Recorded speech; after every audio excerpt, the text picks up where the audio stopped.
आपके 5 सबसे बड़े नेता जेल हो आए। बीजेपी ने आपके 5 सबसे बड़े नेताओं को जेल भेज दिया। ऐसा क्यों है कि कांग्रेस का एक भी नेता जेल नहीं गया?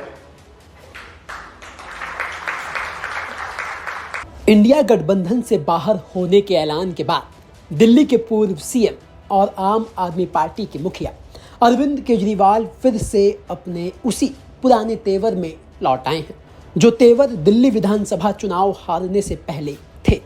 मोदी सरकार को निशाने पर लेना और कांग्रेस से किनारा कर देश की सियासत में तीसरा विकल्प बनकर उभरना। इस बार अरविंद केजरीवाल ने एक ही दिन में सुबह मोदी सरकार पर टैरिफ को लेकर निशाना साधा तो शाम होते होते कांग्रेस पर अटैक करके ये तो साफ कर दिया कि अब वो किसी भी गठबंधन का हिस्सा नहीं रहने वाले। अकेले ही आम आदमी पार्टी अपनी अलग सियासत करेगी। लेकिन इस बार अरविंद केजरीवाल ने कांग्रेस पर जो हमला बोला उसके कई मायने निकाले जा रहे हैं, क्योंकि हमला कांग्रेस पर नहीं बल्कि गांधी परिवार पर था। तो सवाल यह है कि आखिर दिल्ली हारने के बाद, इंडिया गठबंधन से बाहर होने के बाद केजरीवाल के दिमाग में क्या चल रहा है, जिसका जवाब हम आपको इस वीडियो में देने की कोशिश करेंगे। लेकिन उससे पहले सुनिए अरविंद केजरीवाल ने गांधी परिवार पर अटैक करते हुए क्या कहा। तो हमें जब हम लोगों के बीच में जा रहे हैं, लोग कह रहे हैं कि जी आपके 5 सबसे बड़े नेता जेल हो आए। बीजेपी ने आपके 5 सबसे बड़े नेताओं को जेल भेज दिया। ऐसा क्यों है कि कांग्रेस का एक भी नेता जेल नहीं गया?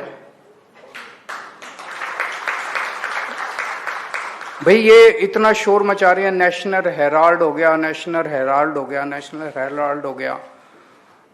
मेरे को नहीं पता क्या है नेशनल हेराल्ड। मैंने इंटरनेट पे जाके पढ़ा क्या है नेशनल हेराल्ड। सुनने में तो काफी खतरनाक लगता है। जो उसके फैक्ट्स हैं उससे तो लगता है कि ओपन एंड शट केस है।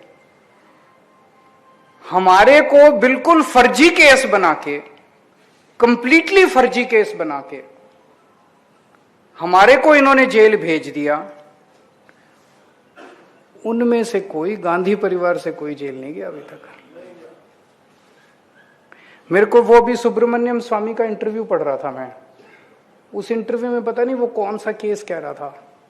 एक केस का जिक्र कर रहा था कि मैंने कोर्ट में केस किया, फिर उसकी वजह से राहुल गांधी जी जेल चले जाते, लेकिन मेरे को मोदी जी का फोन आ गया। अब केजरीवाल के इस बयान के मायने निकाले जाएं तो वो जनता के सामने ये नैरेटिव सेट करना चाहते हैं कि उनकी पार्टी के नेताओं को फर्जी केस में फंसाकर जेल भेजा जा रहा है। लेकिन गांधी परिवार, जिनके ऊपर बीजेपी ने इतने घोटाले के आरोप लगाए, लेकिन आज तक उनका एक भी नेता जेल नहीं गया, क्योंकि कांग्रेस ने बीजेपी से कॉम्प्रोमाइज कर रखा है और आम आदमी पार्टी बीजेपी से कोई कॉम्प्रोमाइज नहीं करती। अब सवाल यह है कि एक तरफ तो आम आदमी पार्टी एसआईआर के मुद्दे पर राहुल गांधी के साथ है, वोट चोरी के मुद्दे पर भी साथ है। राहुल के डिनर पार्टी में भी आम आदमी पार्टी के नेता जाते हैं। संजय सिंह हमेशा संसद में इंडिया गठबंधन के साथ खड़े नजर आते हैं। तो फिर अरविंद केजरीवाल ने अब जाकर गांधी परिवार पर हमला क्यों बोला?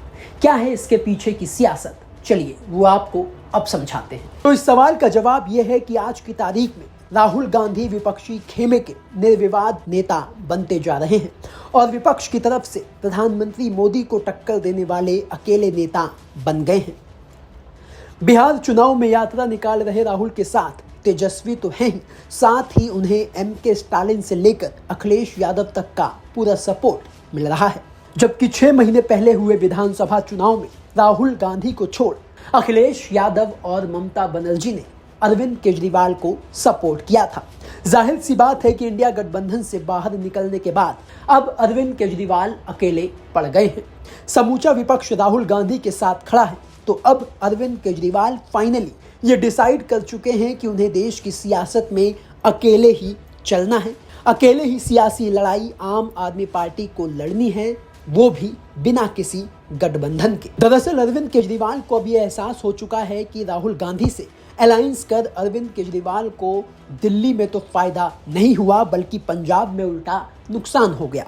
अरविंद केजरीवाल की आम आदमी पार्टी पंजाब की लोकसभा में सिर्फ 3 सीटें जीत पाई जबकि कांग्रेस 7 सीटें जीत गई। अब अरविंद केजरीवाल का पूरा फोकस पंजाब और गुजरात पर है जहां उसकी लड़ाई कांग्रेस से है और यही वजह है कि केजरीवाल अब गांधी परिवार पर हमलावर हो गए हैं ताकि दोनों जगह उन्हें सियासी फायदा मिले। इसलिए अरविंद केजरीवाल कांग्रेस पर बीजेपी से कॉम्प्रोमाइज के आरोप लगा रहे हैं और जनता के बीच ये नैरेटिव सेट करने की कोशिश कर रहे हैं कि आम आदमी पार्टी ही बीजेपी से लड़ रही है और यही वजह है कि उनके नेताओं को झूठे मुकदमों में फंसाकर उन्हें जेल भेजा जा रहा है। उनकी पार्टी को खत्म करने की कोशिश की जा रही है जबकि कांग्रेस के नेताओं पर कोई एक्शन नहीं होता। आपको ये वीडियो कैसा लगा आप हमें कमेंट करके बता सकते हैं और अगर आपको हमारा काम पसंद आ रहा है तो आप न्यूज़ स्टॉर्म को सब्सक्राइब, लाइक और शेयर भी कर सकते हैं।